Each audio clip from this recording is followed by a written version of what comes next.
सभी को नमस्कार। प्रिय विद्यार्थियों, स्वागत है आपका हमारे YouTube चैनल पर। तो डियर स्टूडेंट, आज हम इस वीडियो में अध्यापन करने वाले हैं क्लास 8 की जो हिंदी की पाठ्य पुस्तक है, इसके चैप्टर संख्या 1 ध्वनि। इस चैप्टर का संपूर्ण सॉल्यूशन इस वीडियो के माध्यम से हम करने वाले हैं, यानी कि इस पाठ के जितने भी प्रश्न उत्तर हैं सभी प्रश्न उत्तरों का सॉल्यूशन इस वीडियो के माध्यम से हम करेंगे।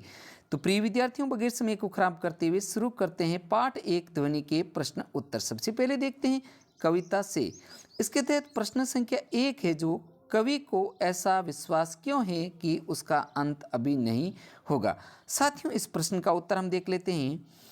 इसका उत्तर है, कवि जीवन के प्रति आस्था और विश्वास से भरा हुआ है, इसलिए वह अपनी कर्तव्यनिष्ठता और सक्रियता से विमुख होकर अपने जीवन का अंत नहीं होने देगा।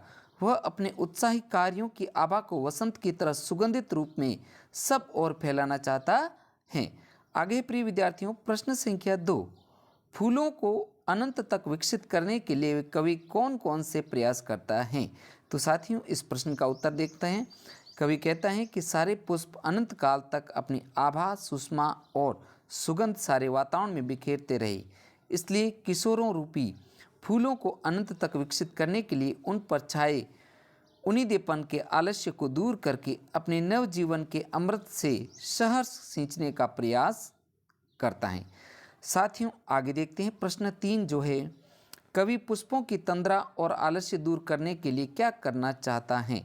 तो प्रिय विद्यार्थियों, इस प्रश्न का उत्तर है, कवि है जो किशोरों रूपी पुष्पों की तंद्रा और आलस्य दूर करने के लिए अपने स्वप्न भरे कोमल हाथ उन पर फेरना चाहता है और उन्हें एक मनोहर प्रभात का संदेश देना चाहता है। साथियों, आगे देखते हैं कविता से आगे। इसके तहत प्रश्न 1 है, जो वसंत को ऋतुराज क्यों कहा जाता है, आपस में चर्चा कीजिए। प्रिय विद्यार्थियों, ये प्रश्न बहुत ही वेरी मोस्ट इम्पॉर्टेंट है, आपको ये अच्छे से याद करना है। साथियों, ये आपके वार्षिक परीक्षा की दृष्टि से भी बहुत इंपॉर्टेंट प्रश्न है, कवि को वसंत ऋतुराज क्यों कहा जाता है। तो इसका उत्तर आपको लिखना है। हमारे देश में एक वर्ष में 6 ऋतुएँ होती हैं। इन ऋतुओं का अपना अपना महत्व है। इनमें वसंत ऋतु सबसे निराली होती है। यह हमारे मार्च अप्रैल में आती है। इस समय न अधिक सर्दी पड़ती है और न अधिक गर्मी होती है। इस काल में पेड़ पौधे नए नए पत्ते धारण कर लेते हैं, वहीं चारों ओर फल खिल जाते हैं। आम के पेड़ों पर बोर आ जाता है, कोयल की मधुर कूक आदि सब मिलकर वातावरण को मादक बना देता है। वसंत की इन विशेषताओं के कारण इसे वसंत को जो है ऋतुराज कहा जाता है। साथियों, बहुत अच्छा इंपॉर्टेंट प्रश्न है। आगे देखते हैं प्रश्न 2 है, जो वसंत ऋतु में आने वाले त्योहारों के विषय में जानकारी एकत्रित कीजिए और किसी एक त्यौहार पर निबंध लिखिए। तो प्रिय विद्यार्थियों, हम इसका आंसर देखते हैं। वसंत ऋतु उल्लास और उमंग की ऋतु है। यह हमारे देश में ऋतु चक्र के अनुसार मार्च और अप्रैल अर्थात फागुन माह के कुछ दिनों से आरंभ होकर चैत्र वैशाख के कुछ दिनों अर्थात 2 माह से कुछ अधिक दिनों तक रहती है। इस ऋतु में बसंत पंचमी, मस्ती और रंगों का त्यौहार होली, बैसाखी आदि प्रमुख त्यौहार आते हैं जो बड़ी धूमधाम से मनाए जाते हैं। साथियों, आगे देखते हैं प्रश्न संख्या 3 है, जो ऋतु परिवर्तन का जीवन पर गहरा प्रभाव पड़ता है।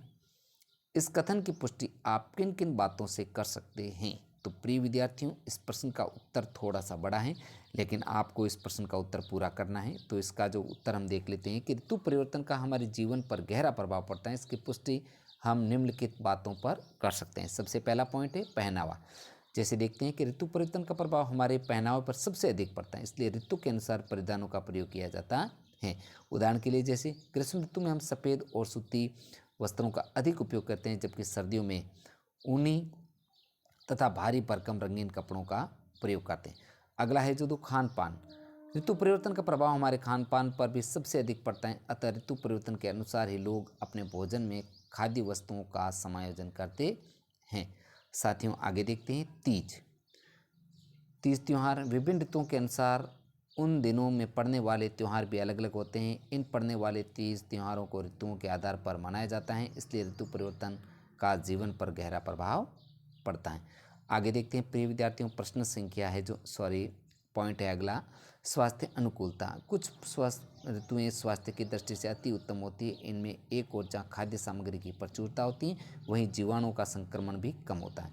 उदाहरण के लिए शरद ऋतु और वसंत ऋतु। इसके विपरीत ग्रीष्म ऋतु और वर्षा ऋतु स्वास्थ्य के लिए कम अनुकूल मानी जाती हैं। प्रिय विद्यार्थियों, आगे कल्पना और अनुमान से संबंधित प्रश्न है जो यहाँ पर इसका 1 नंबर प्रश्न को देखते हैं। कविता की निम्नलिखित पंक्तियाँ पढ़कर बताइए कि इनमें किस ऋतु का वर्णन है। तो इस प्रश्न का उत्तर है, पंक्तियाँ जो दे रखी है, फूटे हैं आम के बोर, भोर वन टूटे हैं, होली मची ठोर ठोर, सभी बंधन छूटे हैं। तो इसका उत्तर लिखते हैं हम कि कवि काव्य पंक्तियों को पढ़ने से विदित होता है कि इन पंक्तियों में वसंत ऋतु का वर्णन है। उसका कारण है कि आमों में बोर आने और होली के त्यौहार का उल्लेख किया गया। साथियों, इसका 2 नंबर प्रश्न है जो स्वप्न भरे कोमल कोमल हाथों को अलसाई कलियों पर फेरते हुए कवि कलियों को प्रभात के आने का संदेश देता है। उन्हें जगाना चाहता है और खुशी खुशी अपने जीवन के अमृत से उन्हें सींच कर हरा भरा करना चाहता है। फूलों पौधों के लिए आप क्या क्या करना चाहेंगे। तो प्रिय विद्यार्थियों, इसका उत्तर आपको लिखना है, फूलों पौधों के लिए हम निम्नलिखित कार्य करना चाहेंगे। 1 नंबर पॉइंट है जो पौधों को अधिक से अधिक संख्या में लगाकर उनकी देखभाल और सुरक्षा करेंगे। समय समय पर उसमें पानी, खाद, निराई गुड़ाई आदि की व्यवस्था करेंगे। फूल पौधों को न तोड़ेंगे और न दूसरों को तोड़ने देंगे। अगला पॉइंट है जो फूल पौधों को प्यार भरे हाथों से हमेशा स्पर्श करेंगे। साथियों, अगला 3 नंबर पॉइंट है जो कवि अपनी कविता में एक कल्पनाशील कार्य की बात कर रहा है। अनुमान कीजिए और लिखिए कि उसके बताए कार्यों का अन्य किन किन संदर्भों में से संबंध जुड़ सकता है। जैसे नन्हे मुन्ने बालक को माँ जगा रही हो। इसका उत्तर प्रिय विद्यार्थियों आपको लिखना है, कवि के बताए कार्यों का निम्नलिखित संदर्भ में जोड़ा जा सकता है। जैसे प्रातःकाल पिता के साथ बगीचे में घूमने गया बालक फूलों पर बैठी तितलियों को पकड़ने स्पर्श करने का प्रयास करता है। 2 नंबर पॉइंट है, उस बगीचे में चुग रहे पक्षियों को पकड़ने का प्रयास।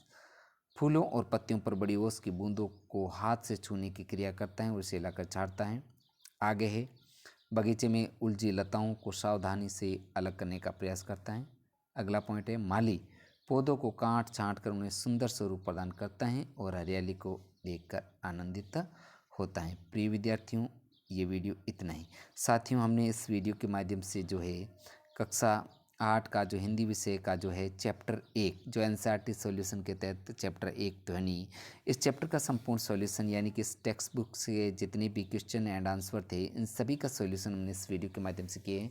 साथियों, आपसे रिक्वेस्ट करते हैं वीडियो को ज़्यादा से ज़्यादा लाइक तथा शेयर कीजिए। चैनल पर नए हैं तो चैनल को सब्सक्राइब जरूर कीजिएगा।